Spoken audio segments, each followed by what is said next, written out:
Please make sure to like, comment, and subscribe. And if you wanted to help support this channel, it won't cost you anything. All you got to do is use the links in the description if you want to get one of these for yourself. Hey, what's going on? Rich back with another awesome video for you.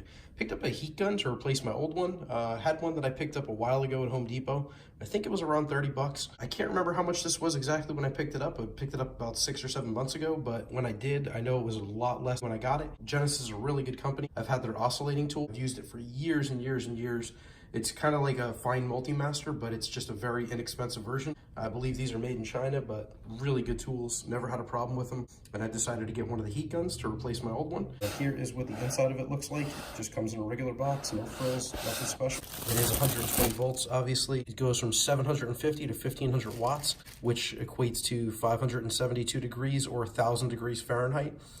This thing is no joke. It is super, super hot. You do not ever want to touch that, whatever you do.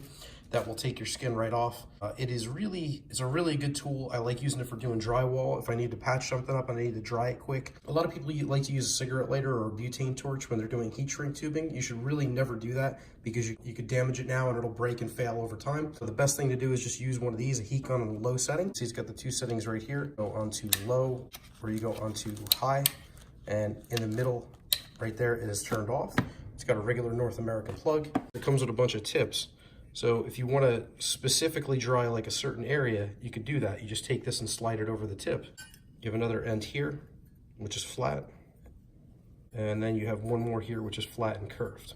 So if you wanted to put the tip on and go around something that's curved like this. And then it's got one more small reducer, which is really nice. You could use it for smaller areas, which is really great. They make really good products, even though they are made in China.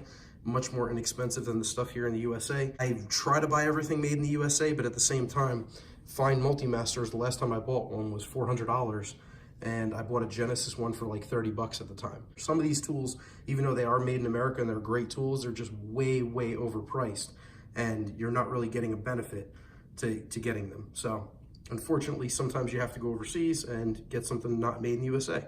So I really hope this video helped you out, and if you want to pick up one of these for yourself, I'm going to leave a link down in the description. If you can, make sure to click that like button, subscribe to my channel for more awesome content, and let me know if you have any questions or comments in the section down below. Thanks again for watching. Take care.